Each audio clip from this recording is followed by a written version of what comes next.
Indian constitution is not an outcome of an overnight. Bharat की जो संविधान है वो मात्र एक रात की उपज नहीं है, उसको बनाने में 2 साल 11 महीने और 18 दिन लगते हैं। बट द क्वेश्चन अराइजेस कि क्या भारत के संविधान को बनाने में मात्र 2 साल 11 महीने 18 दिन लगते हैं? क्या बस इतने दिनों में दुनिया का सबसे बड़ा संविधान बनकर के तैयार हो जाता है? जी नहीं। जब आप भारत के संविधान के फीचर्स के बारे में आप ध्यान से पढ़ेंगे तो एक बहुत ही इंपॉर्टेंट फीचर है, और वो फीचर है कि Indian constitution is a living document. ये एक ऑर्गेनिक डॉक्यूमेंट है, एक लिविंग डॉक्यूमेंट है। और सबसे इंपॉर्टेंट फीचर एक लिविंग बीइंग का क्या होता है कि समय के साथ जो लिविंग बीइंग है वो इवॉल्व करता है, उसके में बदलाव आता है, और भारत के संविधान के साथ भी यही होता है। पहले भी इस भारत के संविधान में बदलाव हुए, अभी भी बदलाव हो रहे हैं, और आगे भी बदलाव होते रहेंगे। ये इवॉल्व समय के साथ करता रहेगा। और किस समय से इसने इवॉल्व करना शुरू किया, इसका हिस्टोरिकल इवोल्यूशन कब से है, उसी समय से भारत का संविधान बनना चालू हो गया। और हिस्टोरिकल इवोल्यूशन की हम बात करें तो इसकी शुरुआत होती है 1773 के रेगुलेटिंग एक्ट से, जहां पे एक ऐसा सिचुएशन आता है कि ब्रिटेन की पार्लियामेंट जो है वो ईस्ट इंडिया कंपनी को रेगुलेट करने के लिए एक नियम और कानून लेकर के आती है 1773 में, और वहीं से स्टार्ट होता है the historical evolution of Indian constitution. और हम इस पूरे सीरीज में जहां पे कंप्लीट इंडियन कॉन्स्टिट्यूशन को कवर अप करेंगे, जो कि आपके सिलेबस के लिए सबसे ज्यादा इंपॉर्टेंट है, सबसे ज्यादा क्वेश्चंस यहां से आते हैं, और इसको जितना डेप्थ में आप स्टार्ट करेंगे और जितना डेप्थ में आप कम समय रहते हुए सारे कॉन्सेप्ट को क्लियर करके करेंगे, वो आपके लिए उतना ज्यादा नंबर प्रोवाइड करेगा। नमस्कार, स्वागत है आपका हमारे इस ऑनलाइन लर्निंग प्लेटफॉर्म पे, जहां पे मैं आप लोगों को Indian constitution, international relation, western political thought, political theory, सब पे एक एक सीरीज लेकर के आऊंगा, और आप लोगों को आपके जितने भी डाउट्स हैं वो सारी चीजें कवर अप कराऊंगा। आप हमारे सीयूईटी पीजी शिक्षा टेलीग्राम चैनल पे जुड़ सकते हैं, जहां पे मैं आप लोगों को हैंड रिटन नोट्स इसी लेक्चर के प्रोवाइड करूंगा, जो कि आपके लिए बहुत ज्यादा हेल्पफुल होंगे। आप लोगों के लिए मॉक टेस्ट के लिए, पीवाईक्यू के लिए एक अलग से मैं सीरीज लेकर के आऊंगा, जहां पे हम लोग क्वेश्चंस को प्रैक्टिस करेंगे, लेकिन थ्योरी को इन डिटेल हम लोग यहाँ पे कवर अप करेंगे। तो जैसा कि मैंने आपको पहले भी प्रॉमिस किया था कि बहुत जल्द free of cost YouTube channel पे आपकी क्लासेस चलेंगी, तो इस session free of cost YouTube पे आपकी क्लासेस मैं लेने जा रहा हूं, और इसकी शुरुआत इंडियन कॉन्स्टिट्यूशन से होती है। अब मैं आपको बता दूं कि आईआर की एक सेपरेट लेक्चर मैं लूंगा, साथ ही साथ मैं बाकी जितने भी हैं वेस्टर्न पॉलिटिकल थॉट, इनका भी पैरेलल में आपकी क्लासेस चलती रहेंगी। वो लेक्चर वाइज, शेड्यूल वाइज आपको डिसाइड करते रहेंगे। अब बात करते हैं historical evolution of the Indian constitution. जब हम historical evolution of the Indian constitution की बात करते हैं तो सबसे पहला दिमाग में ये क्वेश्चन आता है कि what do you mean by constitution. Constitution का मतलब क्या होता है, क्या होता है कॉन्स्टिट्यूशन। तो सपोज करो एक हाइपोथेटिकल सिचुएशन पे चलते हैं। हाइपोथेटिकल सिचुएशन क्या है? हाइपोथेटिकल सिचुएशन ये है कि आप रह रहे हैं अपने घर में, और उस घर में कोई भी नियम कानून नहीं है। अभी भी आप अगर अपने घर में रह रहे हैं तो नियम कानून होगा। आपके पापा के, आपके मम्मी के अलग अलग काम हैं, आपके दादाजी के अलग काम है, आपके घर में कोई एक हेड होगा कि भैया किसी से भी परमिशन ले लिए, फर्क नहीं पड़ता। अगर रात में पार्टी में जाना है, आपने मम्मी से परमिशन ले लिया पर पापा से परमिशन नहीं लिया, तो आपके लिए दिक्कत परेशानी होगी। तो कोई भी एक जो है आपका घर में हेड होता होगा, आपके घर के लोगों के अलग अलग काम जो हैं वो डिस्ट्रीब्यूट होंगे।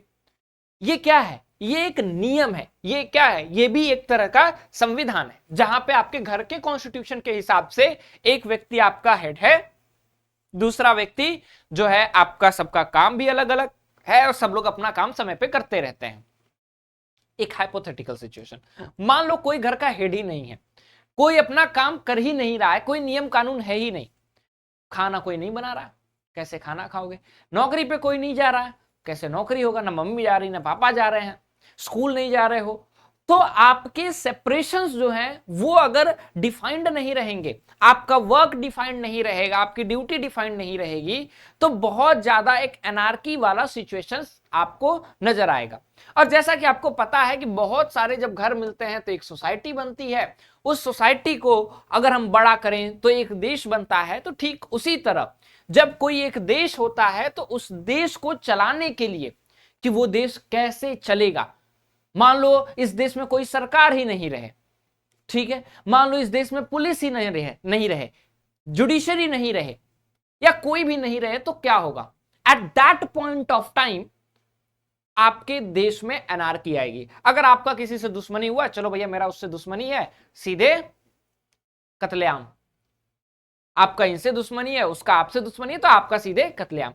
तो रूल रेगुलेशन नहीं रहेगा तो एनार्की आएगी, और रूल रेगुलेशन जैसे ही आएगा वो बताएगा कि कैसे आपके देश में सारी चीजें काम करेंगे। तो कॉन्स्टिट्यूशन होता क्या है? कॉन्स्टिट्यूशन बेसिकली एक फंडामेंटल रूल बुक है। ये क्या है? Supreme law of the land है। जब भी हम कॉन्स्टिट्यूशन की बात करते हैं, what do you mean by constitution?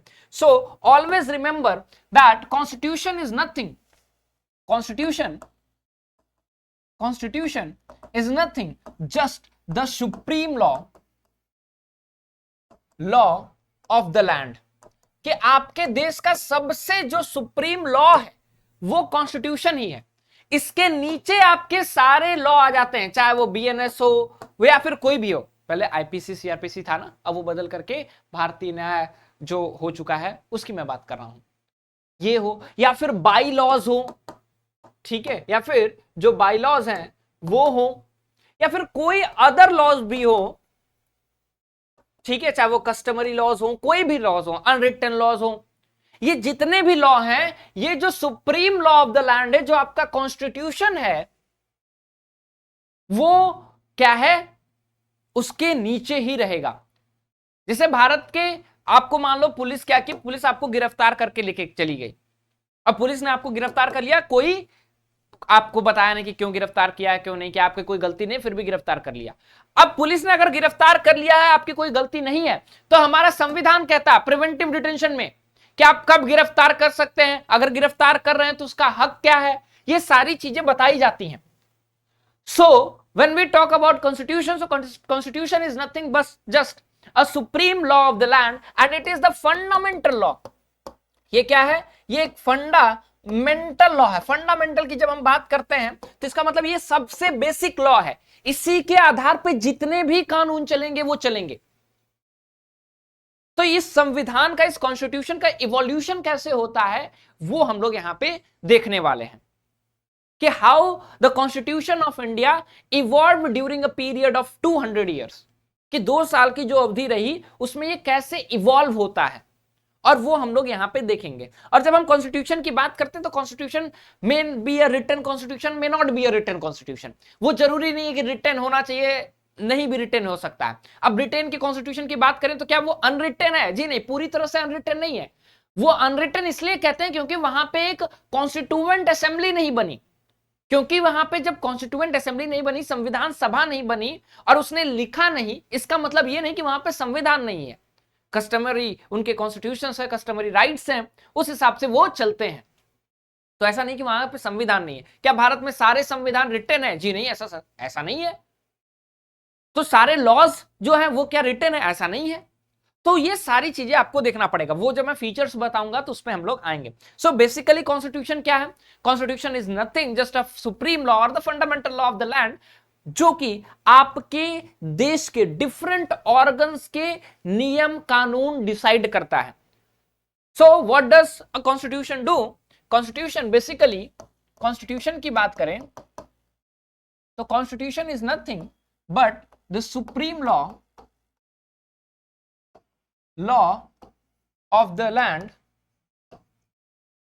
और ये क्या करता है? ये रूल्स बनाता है, ठीक है, एंड रूल्स डिसाइड करता है, ठीक है, किसके किसके बीच में? ऑर्गन्स ऑफ द गवर्नमेंट, चाहे वो लेजिस्लेटिव हो या फिर लेजिस्लेचर, एग्जीक्यूटिव एंड जुडिशरी। इन सब का काम क्या होगा? जो हमारा गवर्नमेंट है, मतलब कि ये तीनों क्या है? ये तीनों को अगर मिला लें तो हमारा जो गवर्नमेंट है इसका काम क्या होगा? एंड देयर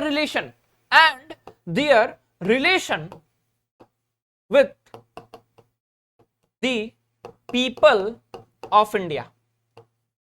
भारत के लोगों से इनका क्या रिश्ता है, कैसा रिश्ता है, ये बेसिकली कॉन्स्टिट्यूशन डिसाइड करता है। इसीलिए कहते हैं कि ये क्या है? ये एक फंडामेंटल लॉ है, ठीक है। ये क्या है? ये एक फंडामेंटल लॉ है, ठीक है। ये सुप्रीम लॉ है और फंडामेंटल लॉ है, और लॉ की जरूरत होती है। थ्योरी में क्या होता है लॉ, कॉन्स्टिट्यूशन क्या होता है, कॉन्स्टिट्यूशनलिज्म क्या होता है, वो अलग से हम लोग बताएंगे।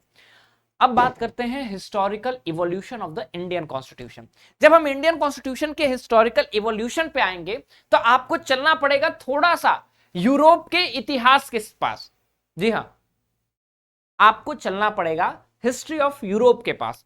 क्यों हिस्ट्री ऑफ यूरोप? क्योंकि जब तक जानोगे नहीं कि ईस्ट इंडिया कंपनी कैसे आई, क्यों आई, तब तक समझ में नहीं आएगा। So let's go to the next part of the Indian constitution. ये आपको पीडीएफ हमारे टेलीग्राम चैनल सीयूटी पीजी शिक्षा पे चला जाएगा, ठीक है, आपको वहां पे मिल जाएगा। हैंड रिटन नोट्स भी मैं वहां पे प्रोवाइड कर दूंगा।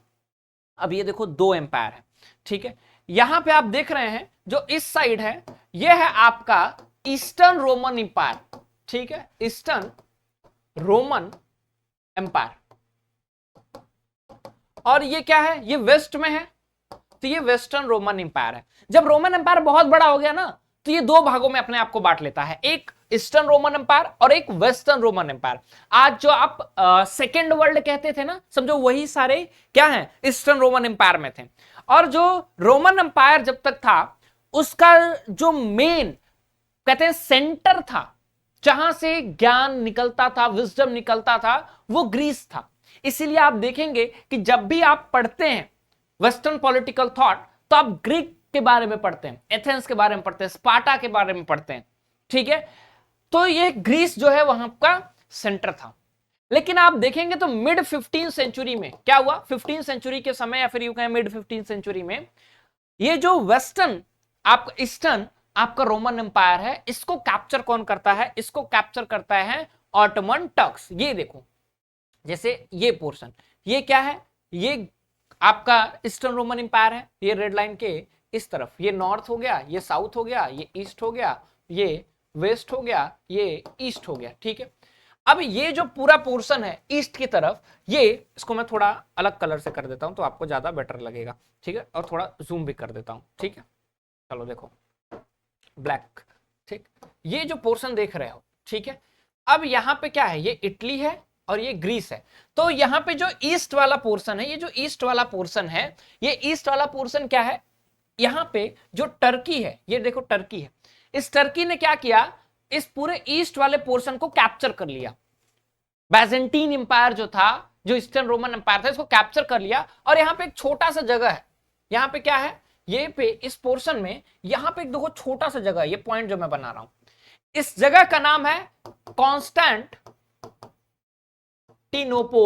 ठीक है, कॉन्स्टेंटिनोपोल, ठीक है, जो बैजेंटीन एम्पायर का क्या था, कैपिटल था। आज का ये इस्तांबुल है, ठीक है। इसको ऑटोमन टर्क्स कैप्चर करते हैं और यहां से ये, अब देखो रूट, सिल्क रूट क्या था, सिल्क रूट बेसिकली इंडिया से ऐसे होकर के ऐसे होकर के ऐसे होकर के ऐसे होकर के, ठीक है, ईरान होते हुए, टर्की होते हुए, ये कॉन्स्टेंटिनोपल होते हुए यूरोप में चलता था और इधर से ट्रेड होता था। अब इसने क्या किया कि ये ट्रेड का रास्ता जो है पूरा बंद कर दिया। अब जो ग्रीस में विजडम था, जहां पे पूरी वेस्टर्न पॉलिटिकल थॉट में पढ़ोगे, सोक्रेटिस, उसके बाद प्लेटो, एरिस्टोटल, ये सभी लोग का ज्ञान था, वो अब यहां पे धीरे धीरे ये डेमोलिश करने लगे, खत्म करने लगे, और ये धीरे धीरे शिफ्ट होने लगे इधर में, कहां, वेस्ट की तरफ। और वेस्ट की तरफ अगर हम लोग देखें तो वेस्ट की तरफ चर्च का जो है बोलबाला स्टार्ट होने लगा। अभी सोचो हम लोग अभी वो ट्रीटी ऑफ वेस्टफेलिया 1648 में पहुंचे भी नहीं है, ठीक है। ये क्या है ट्रीटी ऑफ वेस्टफेलिया, वो भी मैं आपको बताऊंगा। तो होता क्या है कि यहां से धीरे धीरे लोग यहां शिफ्ट होने लगे और अब जो है इटली सेंटर बनने लगा विजडम का। और ईस्टर्न रोमन एम्पायर या फिर यूं कहें ईस्टर्न, जो वेस्टर्न हमारा यूरोप था, इस वेस्टर्न यूरोप के पास अब इनकी आर्थिक स्थिति खराब होने लगी। अब ये क्या करें, अब यहां पे तो सिल्क रूट बंद हो गया, अब स्टार्ट होता है वॉयज, ठीक है, मतलब कि पता करो कि इंडिया कहां है। निकलते हैं स्पेन से कौन, क्रिस्टोफर कोलंबस, और आकर के टिकते हैं वेस्ट की तरफ, वेस्ट अमेरिका की तरफ आते हैं। और ये इनको जो सबसे पहला जगह मिलता है, ये कहते हैं भैया यही इंडिया है। फिर बाद में पता चलता वो तो इंडिया है ही नहीं, इसीलिए उसका नाम दिलाता है वेस्ट इंडीज, ठीक है। अमेरिका का भी खोज इन्होंने, वेस्ट इंडीज का भी खोज उन्होंने नहीं किया। ठीक है, 12 अक्टूबर को शायद आप देखेंगे तो 12 अक्टूबर को कोलंबस डे मनाया जाता है। ठीक है, याद रखना 12 अक्टूबर को। अब वेस्ट इंडीज का डिस्कवरी होता है। ठीक है, अब वेस्ट इंडीज का डिस्कवरी हो गया, इंडिया तो मिला नहीं। अब फिर निकलते हैं पुर्तगाल से, पोर्टुगल से।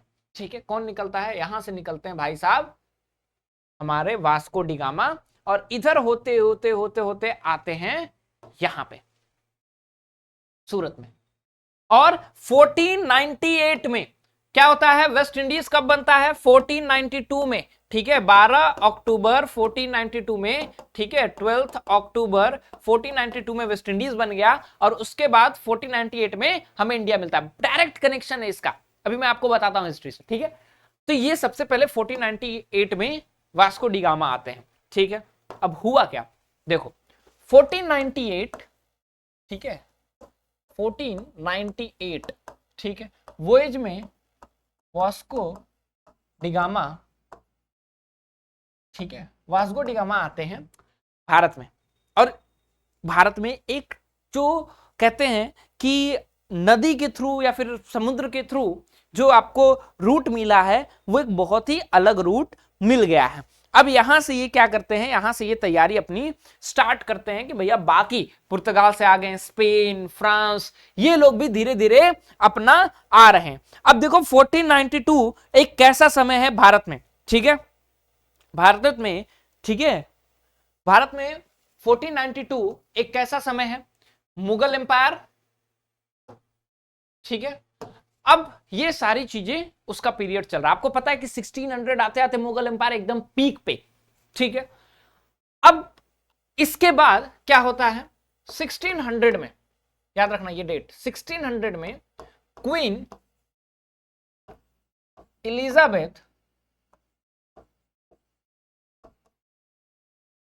इलिजाबेथ क्या देती हैं, एक रॉयल चार्टर देती हैं। रॉयल चार्टर किसको देती हैं, एक कंपनी को देती हैं जो इधर के ईस्ट में व्यापार करेगा, इंडिया के ईस्ट में व्यापार करेगा। जो इंडिया के ईस्ट में व्यापार करेगा उस कंपनी का नाम क्या है, ईस्ट इंडिया कंपनी। इसके पास मोनोपोली रहता है। ठीक है, कि भैया ब्रिटेन से अगर कोई आएगा व्यापार करने तो बस ईस्ट इंडिया कंपनी आएगी। ठीक है, मोनोपोली रहता है, और यहां पे इसके पास अपनी मिलिट्री भी रहती है। ठीक है, और ये आते हैं, और आने के साथ ही ये क्या करते हैं, आते के साथ ही ये यहां पे करते हैं कांड। ठीक है, आपको पता है कि ये भारत में ये आते हैं तो ये 3 सेंटर्स पे, ठीक है, 3 सेंटर्स पे ये क्या करते हैं, 3 सेंटर्स पे ये बेसिकली अपना गढ़ बनाते हैं। ठीक है, बॉम्बे, ठीक है, मद्रास एंड बंगाल। ठीक है, बंगाल में अपना गढ़ बनाते हैं। ठीक है, 1600 में रॉयल चार्टर मिलता है, और ये ट्रेड स्टार्ट करते हैं 1608 से। ठीक है, भारत के साथ ट्रेड स्टार्ट करते हैं। अच्छा, अब 1608 में क्या हुआ है, 1608 एक ऐसा पीरियड ऑफ टाइम है जहां पे आपको पता है कि मुगल एम्पायर अभी भी अपने पीक पे है। ठीक है, अकबर का डेथ हो चुका है, स्टिल मुगल एम्पायर अपने पीक पे है। ठीक है, तो मुगल पीरियड चल रहा है, और ये लगभग 1608 से व्यापार कर रहे होते हैं। उसी बीच में एक और इंसिडेंट होता है 1707 में। क्या होता है 1707 में, औरंगजेब डेथ। ठीक है, 1707 में ही होता है, और यहां से मुगल एम्पायर वीक होते जाता है। जैसे वीक होते जाता है, ठीक है, तो धीरे धीरे जितने भी प्रोविंसेस रहते हैं वो अपने आप को आजाद घोषित करते हैं। इसी साथ जो है मुर्शीद कुली खान, नाम याद रखना क्या है, मुर्शीद कुली खान, वो बंगाल के नवाब बनते हैं। ठीक है, मुर्शीद कुली खान ये नवाब बनते हैं बंगाल के। ठीक है, ईस्ट इंडिया कंपनी भी ट्रेड वगैरह कर रही है, पता है कि भैया यहाँ पे जो है वीक हो चुका है, इंडिया की जो राजा है, जो मोनार्की है, वो वीक हो चुकी है। अब फिर यहां से इनका बेटा जो है वो 1756 में सत्ता अपने हाथ में लेता है और उसका नाम रहता है Siraj ud Daula.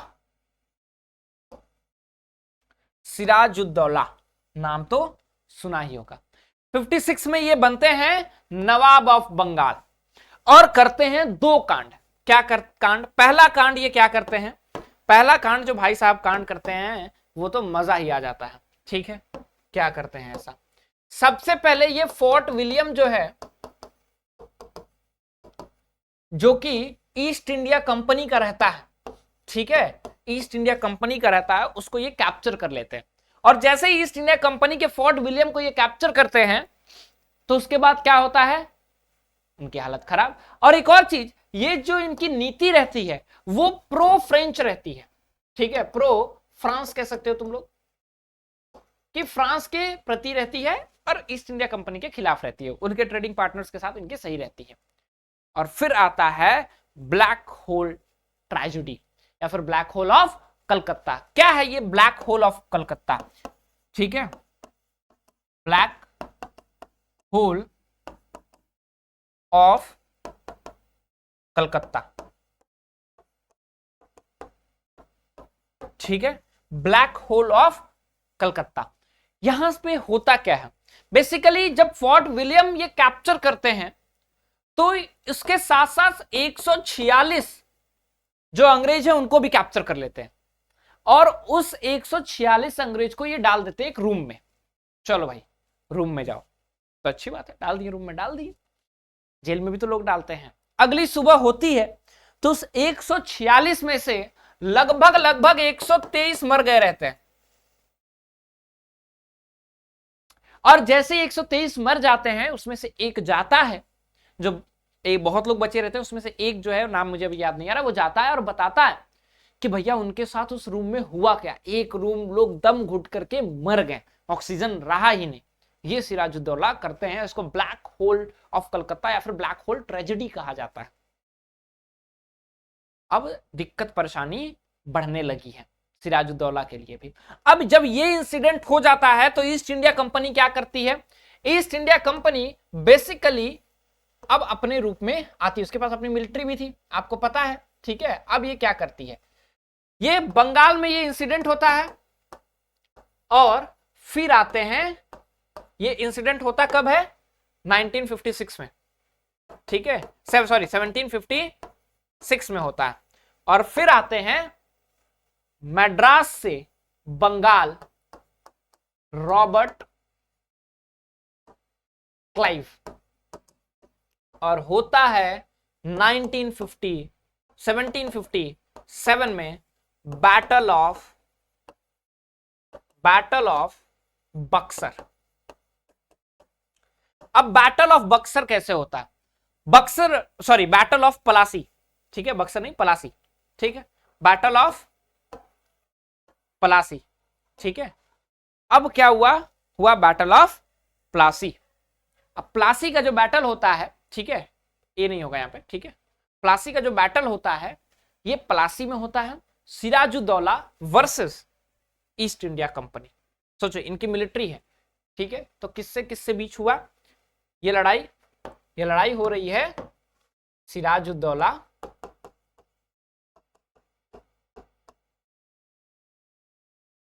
Versus East India company. और ईस्ट इंडिया कंपनी को लीड कौन कर रहा है? Robert Clive. लेकिन कुछ लोग हैं जो सिराजुद्दौला को धोखा देते हैं और इसी में इनका जो मिलिट्री रूलर रहता है, ठीक है, जो आपका मिलिट्री रूलर कौन है इनका, मीर कासिम, वो धोखा देता है। इनका जो ट्रेजरर है वो धोखा देता है। ऐसे 2-3 लोग इनको धोखा देते हैं और सिराजुद्दौला हार जाते हैं। ठीक है, अब ये हार गए। मीर कासिम को जैसा कि प्रॉमिस किया रहता है ईस्ट इंडिया कंपनी, ये बनते हैं अगले नवाब। 1957 में ये डिफीट होते हैं और 1957 से, याद रखिएगा, 1757 से बार बार 19 याद आ रहा है, 1757 से 1760 तक रहते हैं मीर कासिम। मीर कासिम बेसिकली बनाए तो जाते हैं ईस्ट इंडिया कंपनी के द्वारा, और कहा जाता है दो तरीके से रूलिंग होगी, ठीक है। कैसे? जो निजामत है, मतलब कि जो आपका एडमिनिस्ट्रेशन है वो तो संभालेंगे भाई साहब राजा। कौन संभालेगा? नवाब। और जो रेवेन्यू है वो अब ईस्ट इंडिया कंपनी बंगाल की देखेगी। बंगाल सबसे रिच एरिया था वहां का, अब उसकी जो रेवेन्यू है वो ईस्ट इंडिया कंपनी देखेगी। और उस वक्त का बंगाल समझो, बंगाल, बिहार, उड़ीसा, छत्तीसगढ़, ठीक है, आसाम वाला रीजन वगैरह लेकर के देखो, it was a big big area. और वहां के जो एडमिनिस्ट्रेशन है, और फिर आपको पता है कि 1770 में क्या है, 1770 में ग्रेट फेमाइन ऑफ बंगाल आता है, लगभग 90% पूरी जनता ही साफ हो जाती है, डेथ हो जाता है उनका, ठीक है। तो अभी उस पे आते हैं, 1760 तक ये रहते हैं, और धीरे धीरे ये क्या करते हैं, इनको लगता है कि ब्रिटिशर्स मेरे, देखो राजा आदमी क्या है, राजा तो राज करेगा ना। अब राजा के मन में, मीर कासिम के बारे में लगता है यार मैं तो इनका जो है एक तरह से कठपुतली बन गया हूं। ये जैसे ही अपना इंडिपेंडेंट स्टेप लेने लगते हैं, ब्रिटिशर्स को ये अच्छा नहीं लगता है, और ब्रिटिशर्स फिर क्या करते हैं, ब्रिटिशर्स इन्हीं के जो दामाद हैं, सन इन लॉ, इन लॉ, ठीक है, मीर, सॉरी यहां पे एक छोटा सा गलती हुआ है, ठीक है। सिराजुद्दौला जब हारते हैं तो मीर जाफर बेसिकली कौन रहता है, मीर जाफर बनते हैं, ठीक है, थोड़ा सा करेक्ट कीजिएगा, ठीक है, मीर जाफर। दामाद ससुर में थोड़ा कंफ्यूजन हुआ। Mir Jafar basically military ruler रहते हैं, और ये बेसिकली क्या करते हैं, ये धोखा दे देते हैं, और धोखा देने के कारण इनको अगला बनाया जाता है। तो मीर जाफर जो है, यहाँ पे मीर जाफर बनते हैं, ठीक है, मीर जाफर बनते हैं, और मीर जाफर बेसिकली हटा दिया जाता है उनके द्वारा 1960 में, और सन इन लॉ जो इनके रहते हैं, जिनको हम मीर कासिम कहते हैं, वो बनते हैं 1760 में। अब 1760 में ये बनते हैं और 1764 तक रहते हैं, 1774 से 1760 से लेकर के 1764 तक मीर कासिम,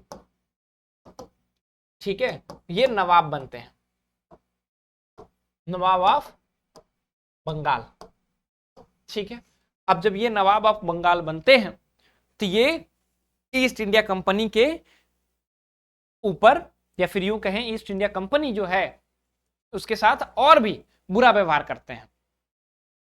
और जैसे ये और बुरा व्यवहार करने लगते, क्योंकि ये कैपेबल रूलर थे ना, मीर कासिम जो है और मीर जाफर जैसा थे नहीं, ये कैपेबल रूलर थे, बोलते भाई East India Company is not going to direct me, ठीक है, और ईस्ट इंडिया कंपनी मुझे डायरेक्शन नहीं दे सकती, I am an independent ruler. ये दिक्कत हो रही थी।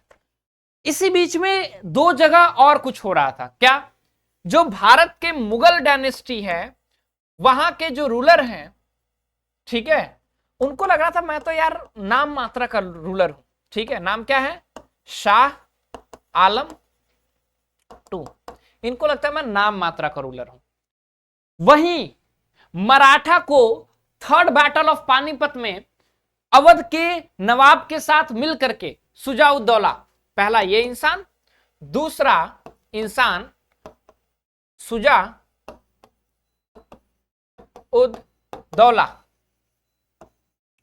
जो अवध का नवाब है, ठीक है, नवाब है, ये मिलकर के किसके साथ, अफगानियों के साथ मिलकर के ये मराठाओं को हराते हैं और पानीपत के तीसरे बैटल में हराते हैं, और इनका भी कॉन्फिडेंस एकदम ऊपर में है।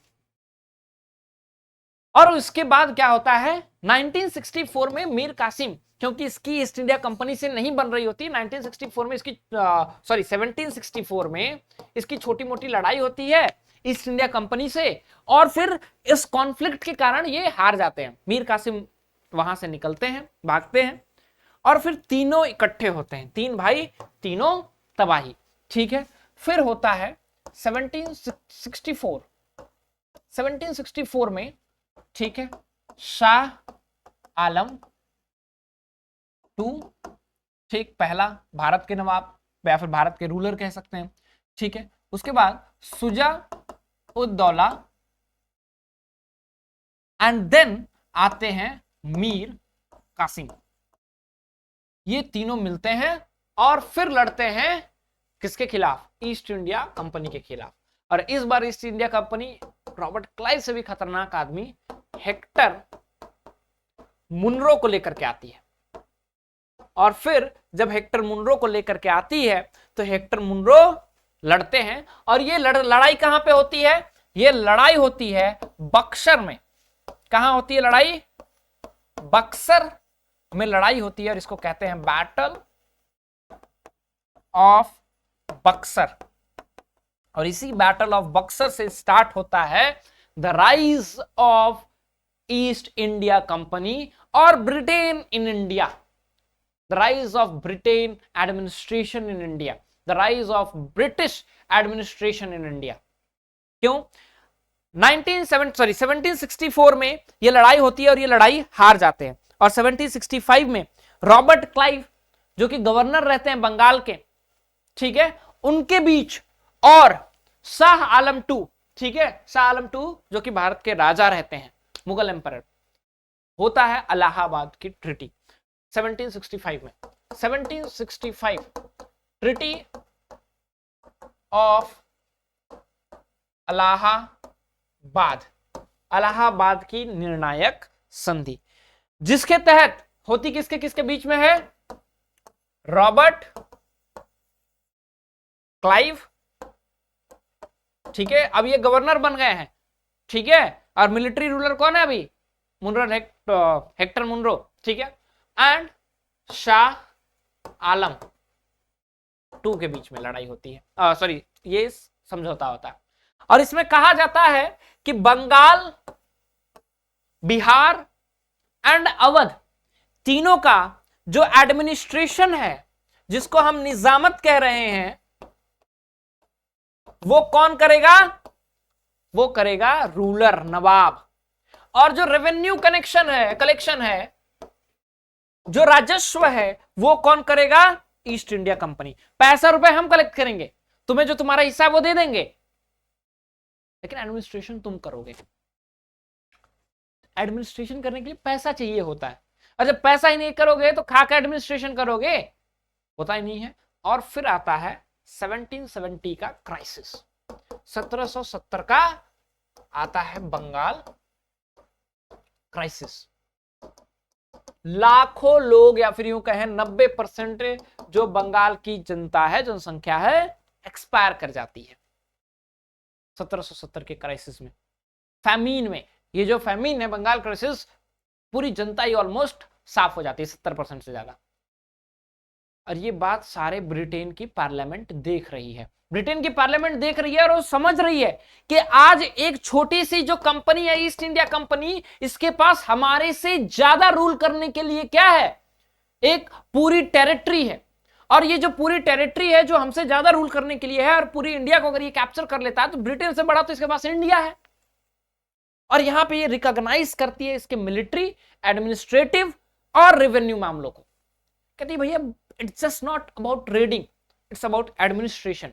और यहां से 1770 में एक और चीज हो जाता है कि ये जो ईस्ट इंडिया कंपनी है ये लोन के लिए अप्लाई करती है। अब लोग देख रहे हैं कि यार ये जो रॉबर्ट क्लाइव हैं, गवर्नर वगैरह हैं, ठीक है, और ये जो एम्प्लॉयज हैं ईस्ट इंडिया कंपनी के, ये बर्मिंगम जो पैलेस है उससे अच्छे से घर बना करके रह रहे हैं, वहां पे जो प्राइम मिनिस्टर रहते हैं उससे अच्छी जगह पे रह रहे हैं, अच्छा जीवन, लग्जरियस लाइफ व्यतीत कर रहे हैं, पार्लियामेंट में सदस्यता ले रहे हैं। So what about them? कि कंपनी डूब रही है लेकिन कंपनी में काम करने वाले ऊपर चल रहे हैं, and that was the result of corruption. ये कहते थे कि हमें गिफ्ट मिल रहा है, हैम्पर्स मिल रहे हैं, ठीक है, and the resultant of corruption forced British parliament to regulate them, कि इनके ऊपर कोई रेगुलेशन था ही नहीं, जो रॉयल चार्टर था उसके हिसाब से ये काम करते थे। And now the time has come to regulate them, कि अब इन्हें रेगुलेट करने का समय आ चुका है। And it starts from here, and in 1773 आता है रेगुलेटिंग एक्ट, जो कि ईस्ट इंडिया कंपनी को कैसे रेगुलेट करना है वो बताता है। यहां पे जो गवर्नर आपके रहते हैं, बंगाल, मद्रास, बॉम्बे, खत्म करते हैं। बंगाल के गवर्नर को गवर्नर जनरल ऑफ इंडिया बनाया जाता है, गवर्नर जनरल ऑफ बंगाल बनाया जाता है। और फिर कहानी स्टार्ट होती है यहीं से, सेंट्रलाइजेशन ऑफ पावर, की पूरी सत्ता जो है ईस्ट इंडिया कंपनी से सेंट्रलाइज करके अपने हाथों में ब्रिटिश पार्लियामेंट रखती है। और 1773 से 1857 तक कंपनी का रूल रहता है। और 1857 में जो रिवोल्ट होता है, 57 का आजादी का संग्राम होता है, यहां से आती है भारत में क्रोन रूल। इसलिए जब भारत के हम कॉन्स्टिट्यूशन का इवोल्यूशन देखते हैं, सो कॉन्स्टिट्यूशन का इवोल्यूशन हम दो फेजों में देखते हैं। कौन कौन से फेज है? एक कंपनी रूल, और ये कंपनी रूल कब से कब तक है? कंपनी रूल जो है 1773 से देखते हैं हम आपका 1857 तक या 56 तक रख लो, ठीक है। और देन आपका क्रोन रूल जो कि हम देखते हैं 1857 से 1947 तक।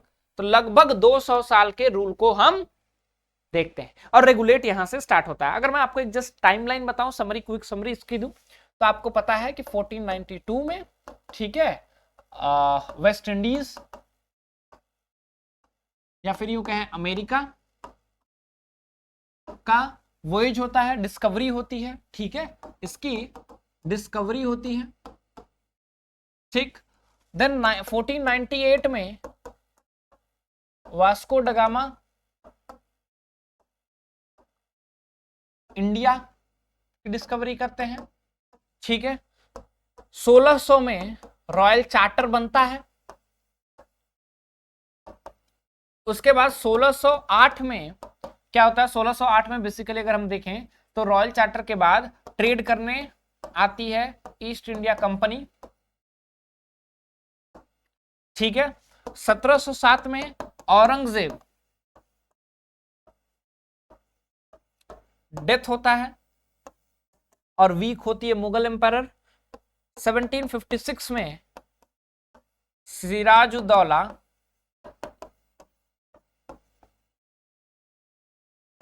नवाब बनते हैं बंगाल। और यहां पे क्या इंसिडेंट होता है? ब्लैक होल ट्रेजेडी होती है, ठीक है। और फिर 1757 में प्लासी का बैटल होता है, ठीक है। और फिर 1756 में प्लासी का बैटल होता है एंड देन 1764 में बैटल ऑफ बक्सर होता है, ठीक है। ये अल्टीमेट ये लड़ाई होती है और इस लड़ाई के बाद क्या होता है? ये लड़ाई होती है, ठीक है। और देन यहां से चीजें बदलना शुरू होती हैं, ठीक है। ब्रिटिश पार्लियामेंट लोन के लिए अप्लाई करता है, ठीक है। और उसके बाद यहीं से पार्लियामेंट जो है रेगुलेट करने के लिए 1773 में लेकर के आती है रेगुलेटिंग एक्ट। और नेक्स्ट लेक्चर में हम लोग यहां से हिस्टोरिकल इवोल्यूशन देखेंगे। So this was just an introduction through historical evolution of Indian constitution. ये एक बेसिक है जो कि आपको जानना जरूरत है, क्योंकि यहीं से फिर बेस बनता है। कहानी आपको समझ में आनी चाहिए, बिना कहानी के कोई पात्र महान नहीं होता। Until and unless you have a story, no one becomes a hero, ठीक है। तो एक हीरो के साथ जैसे स्टोरी बनती है, स्टोरी से ही हीरो बनता है, ठीक है। हीरो कितना भी बड़ा हो जाए, स्टोरी अच्छी नहीं है तो नहीं चलेगी। So hero is very much important and story is that much important as well. So this is the whole story. Will meet tomorrow once again, एक बार फिर से हम लोग मिलेंगे जहां पे बेसिकली हम लोग देखेंगे historical evolution from 1773 to 1856, the company rule, ठीक है। बाकी कुछ पिक्चर्स मैं आपको दिखा देता हूं, ठीक है। ये देखो क्रिस्टोफर कोलंबस भाई साहब हैं, ये वास्को डिगामा है, ठीक है। ये सिराजुद्दौला है, ठीक है, ये मीर जाफर है, मीर कासिम है, ठीक। उसके बाद ये देखो भाई साहब, ये रॉबर्ट क्लाइव है, ये मुनरो हेक्टर है, ठीक है, हेक्टर मुनरो है, ठीक है। ये फिर देख लो शाह आलम है, मीर कासिम है, सिराजुद्दौला, ठीक है। ये सॉरी, मीर कासिम है, ये अवध के राजा हैं, ये मीर कासिम है, ये शाह आलम है, ठीक है। उसके बाद ये battle of Buxar, Plassey battle of Buxar, ठीक है, उसकी ये रहती है। कल से हम लोग कंपनी रूल को देखेंगे। कमेंट सेक्शन में बताइए अगर आपको कोई दिक्कत हो, कैसा लगा ये lecture for the first time, comment section में बताइए। Will meet once again tomorrow and this is how the history will go ahead, ठीक है। Will meet once again tomorrow, that's all from my side. कोई भी requirement हो, need हो, confusion हो political science related, drop down your comment in the comment section. Thank you so much.